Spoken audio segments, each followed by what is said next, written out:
இயேசு கிறிஸ்துவினாலும் உங்களுக்கு கிருபையும் சமாதானம் உண்டாகும். வருகிற கிருபையின் கீழ் சிலுவை மரங்கள் என்னை வைத்து காத்து சொல்லப்பட்ட வார்த்தைக்கு ஏற்ற சத்தியத்துக்கு ஏற்ற வாழ்க்கை வாழ கிருபை தான். இயேசுவின் மூலம் கிறிஸ்தியேசுவின் மூலம் கேட்கிறேன் பிதாவே. வெளிப்படுத்தின விசேஷம் 3 அதிகாரம்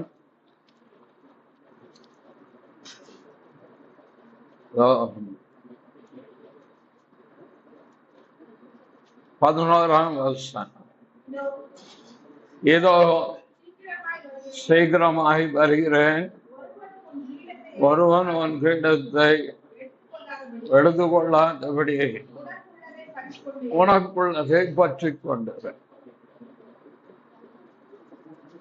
இது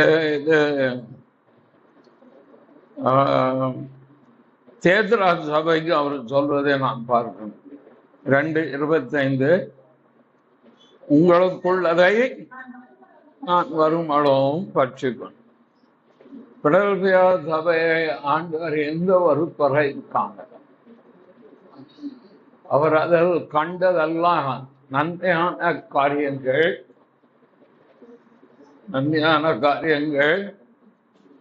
ஒன்று, என் நாமத்தை நீ மறுதலிக்கல, என் வசனத்தை நீ கை கொண்டாய், என் பொறுமை குறித்து சொல்லிய வசனத்தை நீ காத்து கொண்டாய் என்று சொல்லிக்கொண்டே பாராட்டி கொண்டு வரும்போதே ஒரு எச்சரிக்கையும் கர்த்தர் கொடுக்கிறார்.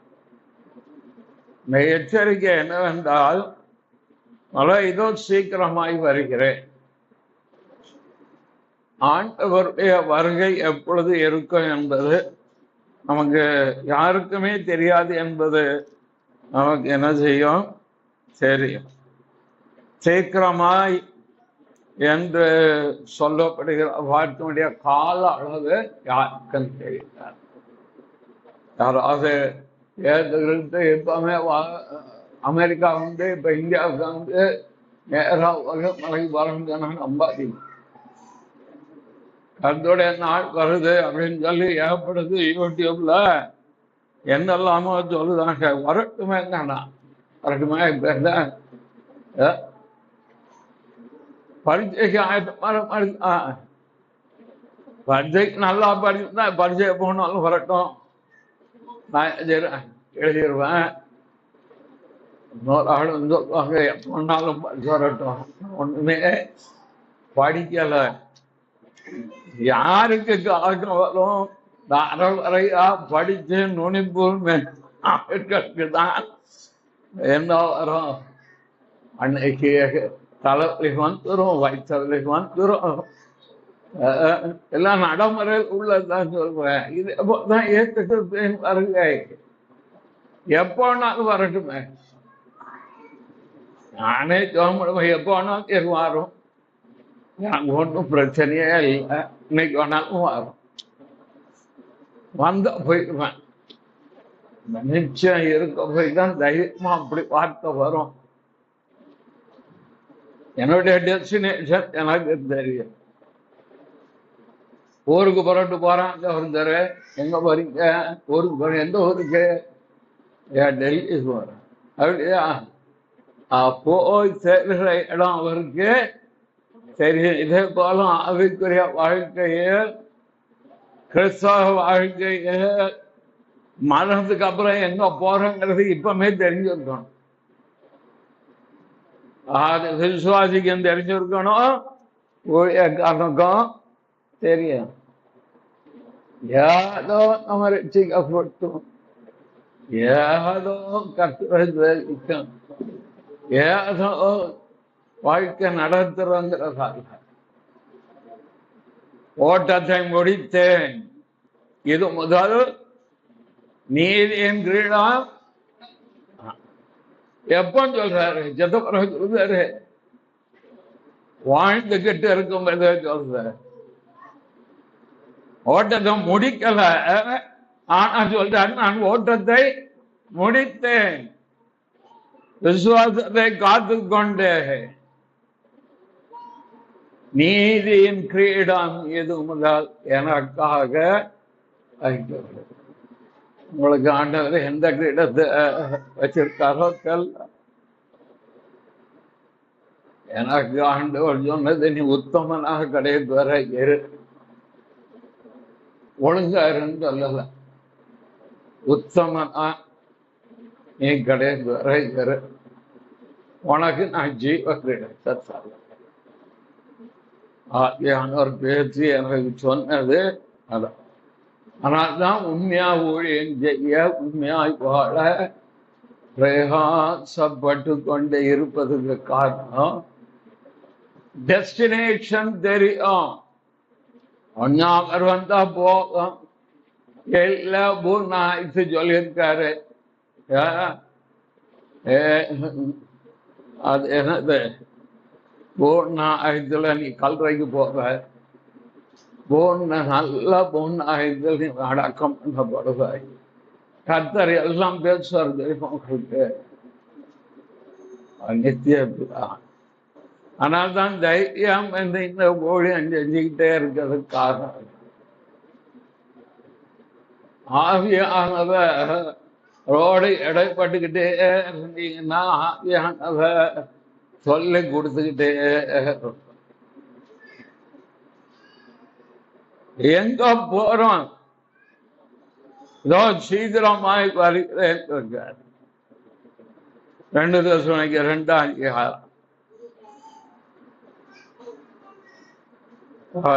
1-2 வாசிங்க. 2 Thessalonians 1-2. அன்பின் சகோதரரே, நம்முடைய கர்த்தர் இயேசு கிறிஸ்துவின் வருகையும் நாம் அவரிடத்திலே சேர்க்கப்படுவதையும் பொறுத்தேன்னு அழகாக ஆவியானவர் எழுதுகிறார். கர்த்தராய் இயேசு கிறிஸ்துவின் வருகையே நாம் அவரிடத்திலே சேர்க்கப்படுகிறார். நாங்கள் உங்களை வேண்டிக் கொள்கிறது என்னவென்றால், ஒரு ஆவியினாலாவது வார்த்தையினாலாவது எங்களிடத்திலிருந்து வந்ததாய் தோன்றுகிற போதும். அப்பமே கள்ள லெட்டர் எழுதியிருக்கான் போது. அதான் கிறிஸ்துவனுடைய நாள் சமீபமாய் இருக்கிறதாக சொல்லப்பட்டார். உடனே சஞ்சலப்படாமலும், யாராவது எது கிறிஸ்துவுக்கு வர்றார், அந்த காரியம் நடக்கு, இந்த யுத்தம் வந்துட்டு, அது வரத்தான் செய்யும்.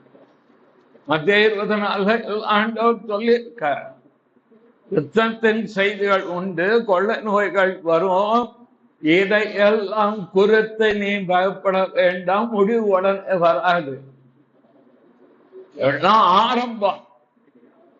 அதனால ஆண்டவர் ஏற்கனவே வருகை எப்போ இருக்குன்னு யாராவது சொன்னாங்கன்னா, வர்றப்போ அவர் வரட்டும், என்ன சொல்லி வரட்டுமே, ராத்திரி படுத்திருக்கும் போதும் வரட்டுமே. அவர் எப்ப வர வேண்டும் என்று சித்தம் கொண்டிருக்க அந்த நாள் ரகசியம் ஒரு மனுஷனுக்கும் வெளிப்படுத்த மாட்டார். ஆக நாம் எங்க பயணப்படுகிறோம் என்பது ஒவ்வொரு ஊழியக்காரருக்கும் ரட்சிக்கப்பட்ட ஒவ்வொருக்குள்ளும் அந்த நித்திய, ஏன்னா நித்திய ஜீவன் உண்டு, நித்திய நியாய தீர்ப்பும். எல்லா விசுவாசிகள் அறிந்து வைத்துக் கொண்டும் ஊழியர்கள் அறிந்து வைத்துக் கொள்ளும். எனக்கு நித்திய ஜீவனம் உண்டு, மரித்தால் என் தெய்வ இயேசுவோடு இருப்பேன். அதே சமயம் நியாயாதிபதியாக அவர் இருக்கும்போது நியாய தீர்ப்புக்கு முன்பாகவும் ராஜாத்தன நீங்க இதை உணர்ந்து அறிந்து நாம் வாழவும் ஊழியம் செய்தார் அதில் எந்த குற்றமும் வராதபடிக்கு நாம் காத்து. புரியுதா? அதனால யாராவது ஒருத்தர் உங்க டெஸ்டினேஷன் என்னன்னு பார்த்து, ஆண்டவரே நான் எங்க வந்து இருப்பேன், கர்த்தர் உங்களுக்கு உதவி செய்வாரா? எனக்கு செய்தார், உங்களுக்கு செய்வார். எவ்வளவும் சொல்லிட்டு ஒன்ன சொல்றாரு, ஒருவனும் உன் கிரீடத்தை எடுத்துக்கொள்ளாதபடிக்கு உனக்குள்ளதை பற்று. உனக்கு ஒரு கிரீடம் வச்சிருக்க. என்ன வச்சிருக்க? கிரீடம் வைத்திருக்கிற. அந்த கிரீடத்தை யாரும் எடுத்துக்கொள்ள. அது ஒரு எச்சரிக்கை ஆண்டவர் சொல்ற. என்னென்ன கிரீடம் இருக்கு தெரியுமா?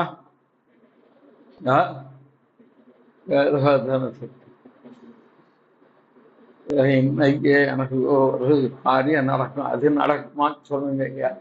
இந்த ஜோதிஷ கரண்ட கேட்டோம், நல்ல காலம் பிறக்குமா, இதை விட்டு போட்டு என்னமோ கிரீடம் இதெல்லாம் சொல்றீங்கன்னா, ஆவிக்குரிய விசுவாச வாழ்க்கை என்பது இம்மையிலும் ஆசீர்வதிக்கப்பட்டிருப்போம், மறுமையிலும் ஆசீர்வதிக்கும். இந்த மறுமையை குறித்த நம்பிக்கை நமக்குள் வளர்ந்து வருமானால் இம்மையில் சில காரியங்களை குறித்து நாம் கவலைப்பட மாட்டோம். பரலோகத்தில் வைக்கப்பட்ட நம்பிக்கையின் நிமித்தம் ஆவிக்குரிய வாழ்க்கை. ஆகவே நமக்கு சில கிரீடங்கள் உண்டு. ஒன்னு ஏசாயா 28:5, அது ஒரு கிரீடம் இருக்கிறது. வாசிப்போமா?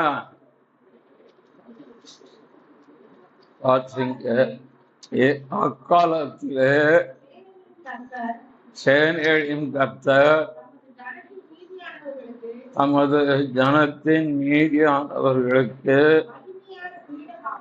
மகிமையான கிரீடமாகவும் அலங்காரமான முடியாகவும் வாசிங்க.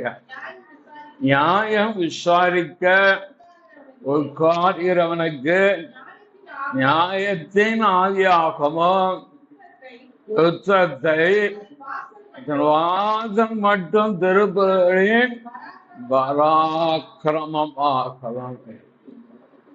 நமக்கு யார் கிரீடம் தெரியுமா? சேனையின் கர்த்தர் தான் நமக்கு கிரீடம். நம்முடைய வாழ்க்கையின் உயர்வு எதற்குள் அடங்கி இருக்கிறது என்றால், கர்த்தர் அருளின கிருபையின் ரட்சிப்புக்குள், அந்த விடுதலைக்குள், அவர் நாமத்திற்குள் இருக்கிறார். நாமம் என்ன? இயேசு. இயேசு கிறிஸ்துவின் நாமத்துக்குள் பிதாவாம். நம்முடைய மகிமையான கிரீடம் கிறிஸ்துதான். இயேசு கிறிஸ்துதான் நம் வாழ்க்கையின் கிரீடமாக விளங்குகிறார். நமக்கு ரட்சிக்கப்பட்ட ஒவ்வொருவருக்கும் உங்க மேல ஒரு கிரீடம் இருக்கு. கிரீடம் எல்லாரும் பார்க்க முடியும், அப்படித்தானே? கிரீடம், இந்த கிரீடத்தை இந்த கிறிஸ்துமஸ் வந்துட்டா கிரீடம் வைக்கும் பிள்ளை. இப்ப இயேசு கிறிஸ்துவே நம்முடைய மகிமையின் கிரீடம். இயேசு கிறிஸ்துவை பற்றி கொண்டே இருப்போம். நம்முடைய வாழ்க்கை மகிமையின் மேல் மகிமை. முந்தின ஆலயத்தின் மகிமையை பார்க்கலாம், பிந்தின ஆலயத்தின் மகிமை பெரிதாக. இந்த ஆலயத்தை மகிமையினால் நிரப்பினீங்க. ஆலயாரு நீங்களும் நான் நிரப்புகிறார். இரண்டாவது, சங்கீதம் 65:11 ஒரு கிரீடத்தை தேவன் நமக்கு சூற்றுவார். வருஷத்தை உங்களுடைய நன்மை நாள் முடிசூட்டு, உங்களுடைய நன்மையினாலே தேவன் நன்மை முடிசூட்டு. நன்மைனா என்னது? சமாதானம், சந்தோஷம், இளைப்பாறுதல், சுகம், விடுதலை, ஆரோக்கியம், கிருபைகள், வரங்கள், தரிசனம், வாக்குத்தத்தம், உடன்படிக்கை. அவருடைய நன்மையில இன்னொன்று இருக்கு. ஜனங்கள் நான் அருளும் நன்மையினால் திருப்தி ஆவார்கள். எங்க இருக்கு? யோகேல இருக்கா? அவர் நம்ம வருஷத்து, நம்ம சபைக்கு ஒரு வருஷத்துக்கு அது ஒரு வாக்கு தத்துவம். நான் அருளும் நன்மையினால் யோகேல். வாசிங்க, 14 வாசிங்க.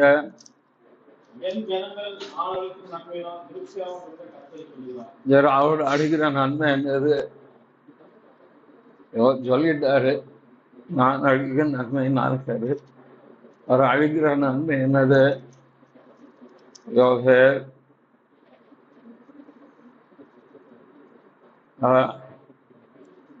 2:25, 24 இல்லைன்னா இதே வாசிக்கலாம். 22 வாசிக்கலாம். வெளியின் மிருகங்களே பயப்படாதீங்கள், மேய்ச்சல் உண்டாகும், விருட்சங்கள் காய்களை காய்க்கும், அத்தி மரமும் திராட்சை செடியும் பலனை தரும். 24 களங்கள் தானியத்தினால் நிரம்பும், ஆலைகளில் திராட்சசமும் எண்ணெயும் வழிந்தோடும். 25 பின்பாகம் பச்சை புழுக்களும் பட்சித்த வருஷம் விளைவு உங்களுக்கு திரும்ப அழைப்பேன். அடுத்தது 26 நீங்க சம்பவமாய் சாப்பிட்டு திருப்தி உங்களை அதிசயமாய் நடத்தி வந்த உங்கள் தேவனாய் கர்த்தருடைய நாமத்தை பாருங்க. அவர் செய்யற நன்மை அதுக்கப்புறம் வந்துகிட்டே இருக்கு. அது 2:19 கர்த்தர் மறுமொழி கொடுத்து ஏதோ நான் உங்களை இனி பிரஜைகளுக்கு நிந்தையாக வைக்காமல் தானியத்தையும் திராட்சரசத்தையும் எண்ணெயும் கொடுத்தே நீங்கள் அதனால் திருப்தியாக உலக பிரகாரமான நன்மைகளையும் அவர் கொடுக்கிறார். ரெட்டிப்பான நன்மை நமக்கு உண்டு. இந்த அப்புறம் கொண்டு போஷிக்கும் போது என்ன சொல்ற? இவர்கள் வழியிலே சோர்ந்து போவார்களே, அதனால இவர்களை போஷிக்கணும். அப்படிப்பட்ட உள்ளம் உள்ள ஆண்டவர் உலகத்து நாம் வாழ்வதற்குரிய வாழ்வாதாரத்தை கொடுத்து ஆசீர்வதிக்கிறோம். உன் கைகளின் பிரயாசத்தை நீ சாப்பிடுவார்.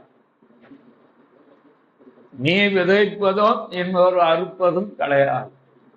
வீட்டை கட்டி அதில் குடியிருப்பாய். நீ கட்டுவது இன்னொரு குடியிருப்பது இராது. எல்லாம் தேவனுடைய ஆசீர்வாதங்கள். தேவன் நமக்கு கொடுத்திருக்கிற மேலான நன்மையான ஈவுகள். இதை ஆண்டவர் முடிசூட்டி வைத்தார்.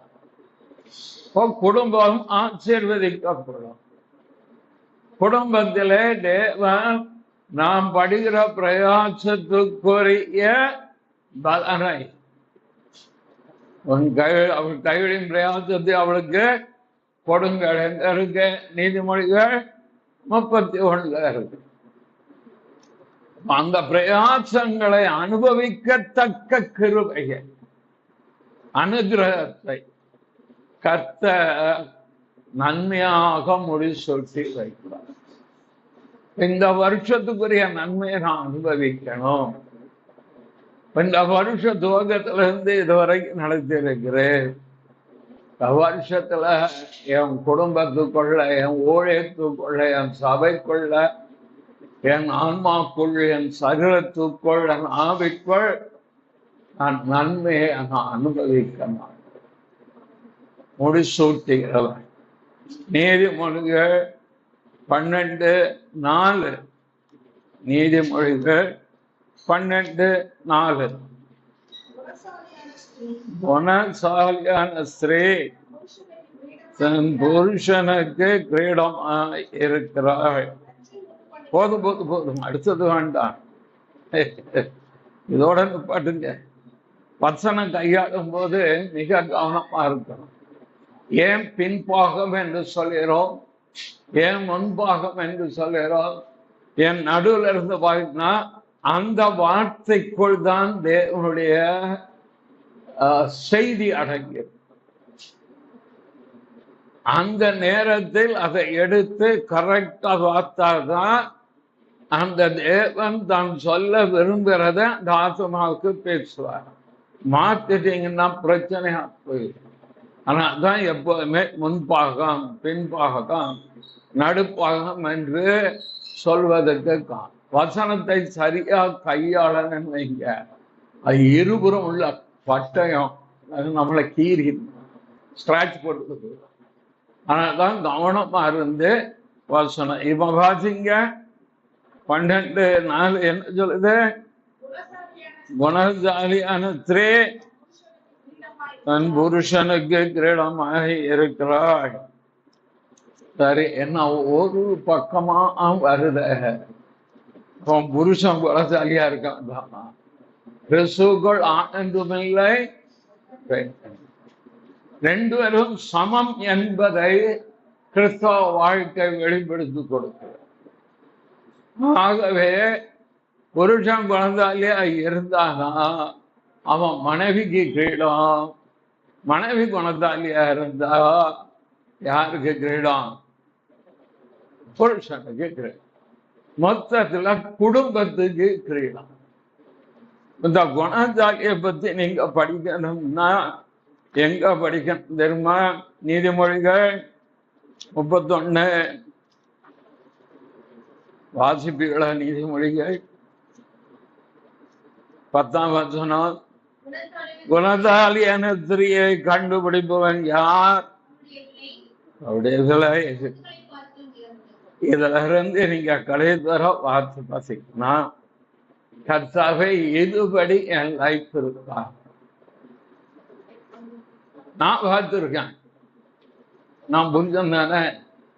குணசாலியான பொண்ணை கண்டுபிடிப்போம் யார் அப்படின்னு போட்டு பார்த்து எவ்வளவு அழகாக தன் வீட்டை அவள் விசாரிக்கிறார்.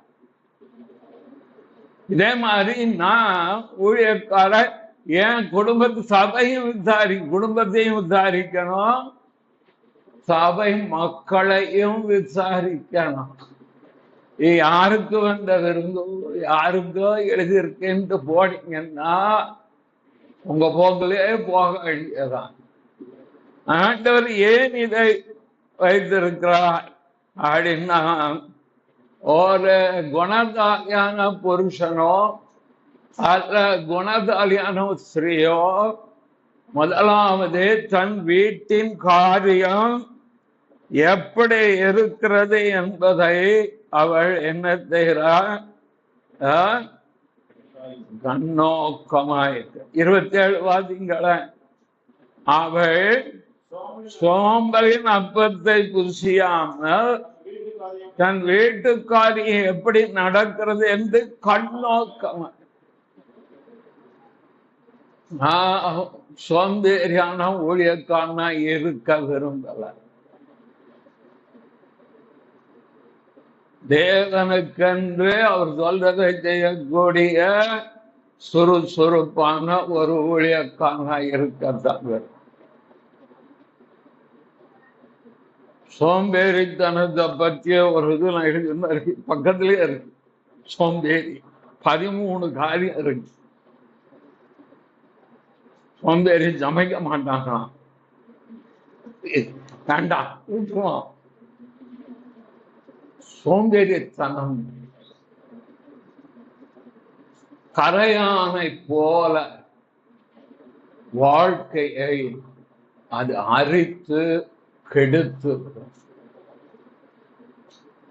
ஒன்று புரிந்து கொள், படிக்கிற பிள்ளையா இருந்தாலும் சரி, வேலை செய்யற ஆளாக இருந்தாலும் சரி, ஊழியம் செய்யறவளாக இருந்தாலும் சரி, அல்லது குடும்பத்தை நடத்தக்கூடிய குடும்பத்திரியா இருந்தாலும் சரி, சோம்பேறித்தனம் என்பது நமக்குள் வந்து விட்டால் ஒரு கரையம் உள்ள இருந்து எப்படி அந்த மரத்தை அரிச்சு பலவீனப்படுத்தி விடுகிறதோ அது போல சோம்பேறித்தனம் நம்முடைய ஆவிக்குரிய வாழ்க்கையை, ஊழியத்தை, குடும்பத்தை அது அழித்து விடும். ஆனால் எப்போ சொன்னா தேவன் சோம்பலான ஊழியக்காரனே, அது எங்க சொல்றாரு தெரியுமா? சோம்பலான ஊழியக்காரன் ஏதோ ஒரு இடத்துல சொல்றாரு. மத்தேயோ ஆனந்த குறித்து சொல்லும் போது சொல்லுவார்.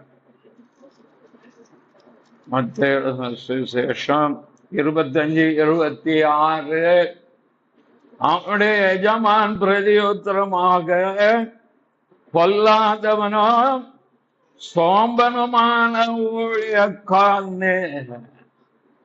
எப்படி கூப்பிடுறார் பாருங்க ஊழியக்காரனை பார்த்து, பொல்லாதவனோ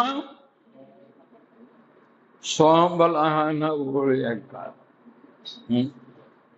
ஜபிக்க சோம்பேறித்தனம், பைபிள் வாசிக்க சோம்பேறித்தனம், வீடு விசிட் பண்ண சோம்பேறித்தனம், நடத்த சோம்பேறித்தனம்.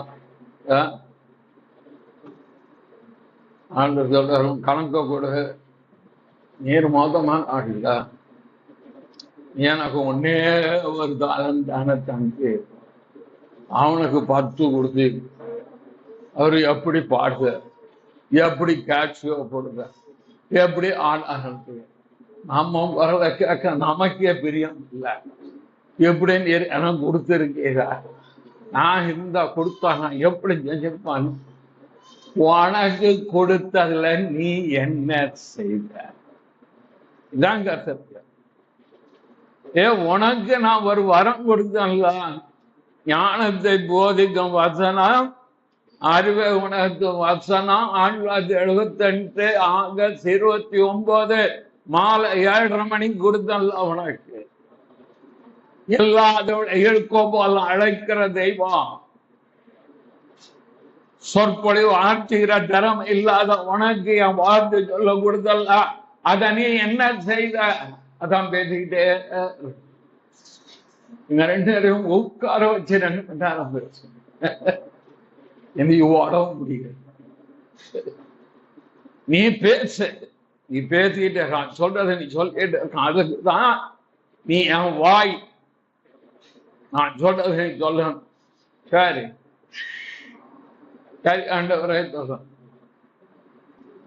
சாயந்தரம் பைபிள் ஸ்டடி எடுக்கணும். என்னது சப்ஜெக்ட் வந்தோன்னா சப்ஜெக்ட் கேட்டதை பத்தி பேசு. அப்போ சோம்பல் என்ன? அந்த ஒரே ஒரு வரத்தை தேவனுக்கென்று தொடர்ந்து பயன்படுத்த காலம் வரும்போது தீர்க்கதரிசனம் வரும், வெளிப்பாடு வரும், அந்நிய பாஷ வியாக்கியானம் வரும், ஆவிகளை பகுத்தறிகிற வரும், விசுவாசம் வரும், எந்த அற்புதங்களை செய்கிற சக்தி வரும். இப்போ குணமாக்கும் வரும். அந்த ஸ்பாட்ல தேவன் செஞ்சுட்டு அவர் அதை ஊழியத்துல பார்க்கிறோம். ஏன் தெரியுமா? உங்களுக்கு கொடுத்த ஒரு தாளந்து கர்த்தருடைய கிருபையினால நீங்க பயன்படுத்த, அதை பயன்படுத்த தவறினார். கடைசியில் பாரு, சோம்பலான ஊழியக்காரர் 9 ஊழியம் கையில கொடுத்திருக்காரு. அதான் ஜெபம் பண்ணிட்டே இருக்கோம். ஒவ்வொன்றையும் சரியாச்சு. கிருபைதான், பலன்தான், அனல்தான், வரந்தான், அபிஷேகம் தான், குற்றமெல்லாம். குடும்பத்தை தந்திருக்காரு. குடும்பத்தை நடத்துறது சோம்பேறித்தனப்பட்டா, படிக்கிறதுக்கு நல்ல பெற்றோர்கள் உங்களுக்கு படிக்கிறதுக்கு நல்ல வாய்ப்புகளை உண்டு பண்ணி இருக்கும்போது படிக்கிறதுக்கு சோம்பேறித்தனப்பட்டா, ஊழியம் செய்வதற்கு கர்த்தர் நல்ல ஊழியத்தை தந்தர்களே, நல்ல திட்டங்களை தரும்போது அந்த ஊழியத்தை செய்ய சோம்பேறித்தனப்பட்டா, சோம்பேறி என்னென்ன உண்டு 13 இருக்கு, அவ்வளவு வந்து சேர்ந்தது. அதனால சோம்பலின் அப்பத்தை அவள் புசிக்கிறார். நான் சோம்பலின் அப்பத்தை புசிக்கிறது. வேலை செஞ்சுக்கிட்டே இருக்கும். கடைசி மூச்சு விடுறாரு. என்னை கூப்பிடுவாரோ அன்னைக்கு வேண்டியதான், அதே வச்சிருப்பார். அந்த நாள் வரைக்கும் நான் ஊழியம் செய்வேன். அந்த நாள் வரை தேவ சித்தத்தை நிறைவேற்றேன். 73 வயசு ஆயிட்டு அப்படின்னு இல்ல, அது 93 வயசு ஆனாலும் வேலை. ஆனா கூட 10 வருஷம் கொடுக்கலாம். 103 வயசு சொந்தத்தை கூட்டி சொல்லுவாங்க. ஏன் சார் அதனால ஆண்டவர் கொடுத்த குடும்பத்தை நடத்த, ஊழியத்தை நடத்த, படிப்பை படிக்க, வேலை செய்ய என்னைக்கும் ஜாக்கிரதையா இருந்து கண்ணோக்கமா இருந்தா குணசாலியான ஊழியக்காரன், குணசாலியான புருஷன், குணசாலியான ஸ்திரீ.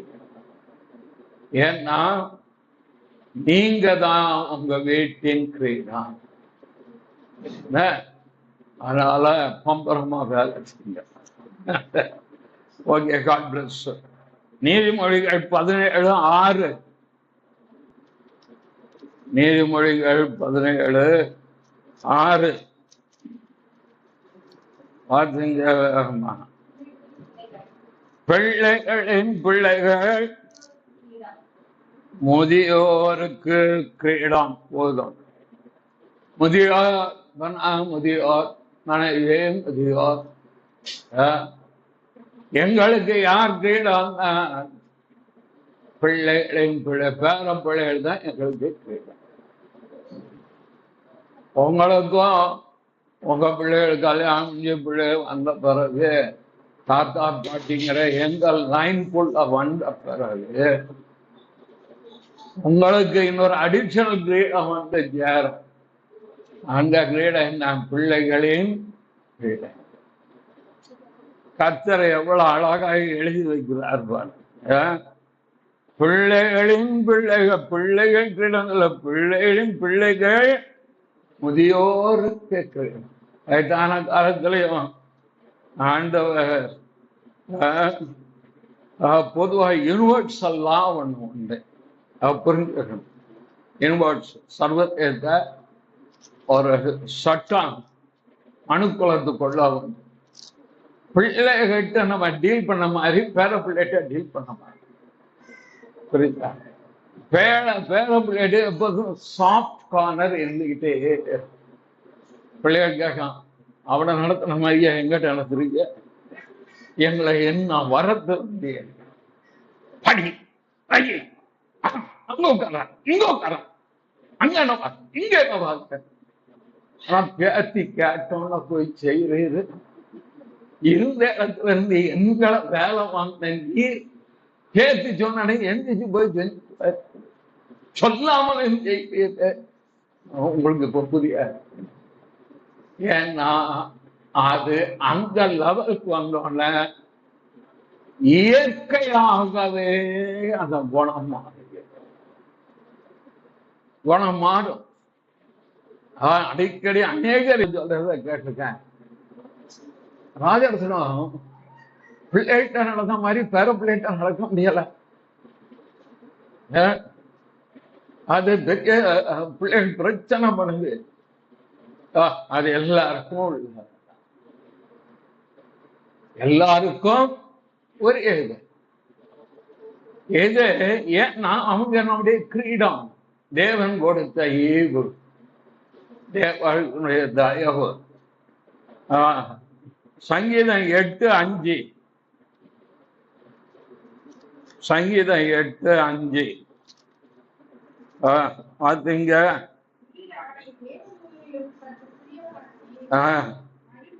மகிமையினாலும் கனத்தினாலும் அவனை முடிசூட்டினீர். அவன் வந்திருக்கு. ஆக்சுவலா அவர் ஆண்டவர் இயேசு கிறிஸ்து. அவரை மகிமையினாலும் கனத்தினாலும் ஆண்டவர் முடிசூட்டினது போல நம்மையும் தேவன் கனத்தினாலும் மகிமையினாலும் முடிசூட்டு. ஒருவன் எனக்கு ஊழியம் செய்தால் அவனை பிதாவானவர் கனம் பண்ணுவார். எபிரேயர் 2:6-7 வாசிங்க. எபிரேயர் 2:6-7 அதுல என்ன சொல்லிருக்கு? இதேது சொல்லிருக்கு. ஒரு இடத்துல ஒரு சாட்சியாக மனுஷனை நீ நினைக்கிறதுக்கும் மனுஷனுடைய குமாரனை நீ விசாரிக்கிறதும் எம்மாத்திரம் அவனை தேவதூர் சற்று சிறியவனாக்கினீர், மகிமையினாலும் கனத்தினாலும் அவனுக்கு முடிசூட்டி அவனுடைய கரத்தின் கீழ் மேல் அதிகாரியாக வைத்து சகலத்தையும் பாதங்களை கீழ்ப்பது என்று சொன்னார். அது என்ன? தேவதூதரிலும் சற்று சிறியவர். எப்படி, எதை குறித்து ஆண்டவர் குறித்து சொல்றது? ஆண்டவர் இயேசு தேவதூதரிலும் சற்று சிறியவரா? எல்லா நாமத்திற்கும் மேலான நாமம். ஆனா தேவதூதரிலும் சற்று அவர் சிறியவராக்கப்பட்டது எந்த இடத்தில் என்றால் அதே இதுல 14ஆம் வசனம். ஆதலால் பிள்ளைகள் மாம்சத்தையும் இரத்தத்தையும் உடையவளாய் இருக்க அவரும் அவர்களை போல மாம்சத்தையும் இரத்தத்தையும் உடையவரா. மனுஷனாக வந்தார் அல்லவா, மனித குமாரனாய் வெளிப்பட்டார் அல்லவா, பாடுகள் பட்டார் அல்லவா, சோதிக்கப்பட்டார் அல்லவா, அவருக்கு பசி உண்டாயிற்று, நித்திரை தேவையாயிருந்தது, தாகம் எடுத்தது, அவருக்கு மனிதனுடைய உதவி தேவையும் அவருக்கு தேவையாயிருந்தது.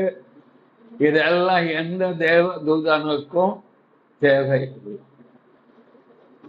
ஆகவே இயேசு கிறிஸ்து தேவதூதன் சற்று சிறியவராக்கப்பட்டார் போல் காணப்பட்டாலும் ஆண்டவர் அவரை எல்லா நாமத்திற்கும் மேலான நாமத்தை உடையவராக நாவுகள் யாவும் அவரை கர்த்தர் என்று அறிக்கை பண்ணுகிற இடத்துக்கு அவரை கொண்டு வந்து தேவதூதர்கள் யாவரும் அவரை பணிந்து கொள்ளும்படி கனத்தினாலும் மகிமையினாலும் முடிசூட்டினார். பிலிப்பியர் 2:11 10-11 இல்ல 9-10-11.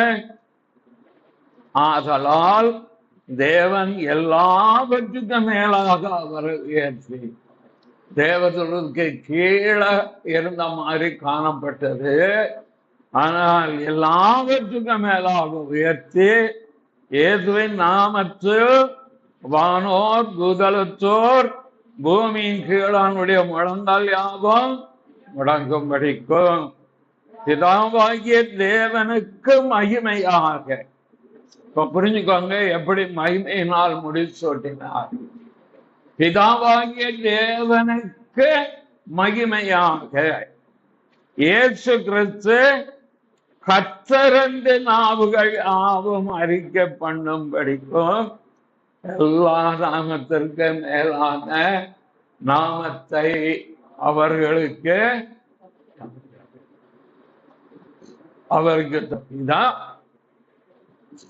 தேவதூதர்களும் சற்று சிறியவராக்கப்பட்டிருந்தாலும் தேவன் மகிமையினாலும் கனத்தினாலும் முடிசூட்டினது போல கிறிஸ்துவுக்காய் வாழ்கிற ஒவ்வொரு பிள்ளைகளையும் கிறிஸ்துவுக்காக ஊழியம் செய்கிற ஒவ்வொருவரையும் ஊழியராயிருந்தாலும் விசுவாசியாயிருந்தாலும் அது ஊழியத்தின் எந்த பகுதியாய் இருந்தாலும் இயேசுவுக்கென்று அவருக்கென்று செய்யும் போது கர்த்தர் அவர்களை மகிமைப்படுத்துவார். கனத்தினால் முடிச்சு கனத்துக்குரிய பாத்திரமாக விளங்கும். ஆனால்தான் உங்களால் இயன்றதை செய்யும். தன்னால் இயன்றதை செய்தால் என்று சொன்னார். நம்மால் இயன்றதை செஞ்சார். நான் என்ன பெரிய ஊழியமா தேரன் கேட்டேன். என்னால் இயன்றதை செய்யறேன். என்னால என்ன செய்ய முடியுமோ கர்த்தர் அந்த ஊழியத்தை என்னால் இயன்றதை நான் செஞ்சுக்கிட்டே இருக்கேன். ஆண்டவர் எதிர்பார்க்கிறது அதுதான். நான் முடிந்தது இயன்றதை நீ செய். அதாவது மகிமையினாலும் கனத்தினாலும். சங்கீதம் 103:4 பார்த்து ஒரு 6 இடத்தை மட்டும் இன்னைக்கு முடிக்கிறேன். அடுத்த வாரம் எடுக்கலாம். கர்த்தருடைய கிருபையினால் சங்கீதம் 103:4 வாசிங்க. பிராணனை அழுக்கு விளக்கமிட்டு உன்னை கிருபையினாலும் இரக்கங்களினாலும் முடிசூட்டு. தேவனுடைய பிள்ளையை, ஒரு குடும்பத்தை, ஒரு ஊழியத்தை, ஒரு சபையை தேவன் முடிசூட்டுகிறார். அவர் செய்யறது கிருபையினாலும் இரக்கத்தினாலும். கிருபை பெற்றவளே நீ பாக்கியம். ரட்சிக்கப்பட்டிருந்தா ஒன்று புரிஞ்சுப்பாங்க, நீங்கள் கிருபை பெற்றவர். கிருபை இல்லாமல் ஒருவரும் கிறிஸ்துவை விசுவாசித்து ரட்சணியத்தை பெற முடியாது. இரண்டாவது, இரக்கங்களினாலே முடிசூட்டு. இரக்கத்தை நாங்கள் பெற்றிருக்கிறபடினால் இந்த ஊழியத்தில் நாங்கள் சோர்ந்து போகவே. நல்லா கவனிங்க. பெருமையினாலும் இரக்கத்தினாலும் நம்முடைய வாழ்க்கை, ஊழியம், சபை, குடும்பம், வேலை, படிப்பு முடிசூட்டும். தேவனுடைய இரக்கங்களுக்கு முடிவு. இரக்கத்தை பெற்றுக் கொள்கிற சந்ததியாக இருந்தார். இறங்குகிற தேவனால் அதான் இறக்கம் இருக்க போய்தான் ஊழியத்துல நிலை ஏற்படும். மிகுந்த இரக்கத்தினால் லோத்தை தப்ப விட்டார். என்னைக்கு இறக்கத்தை பெற கிருபா சண்டை வருவோம், எழுந்திருப்போம்.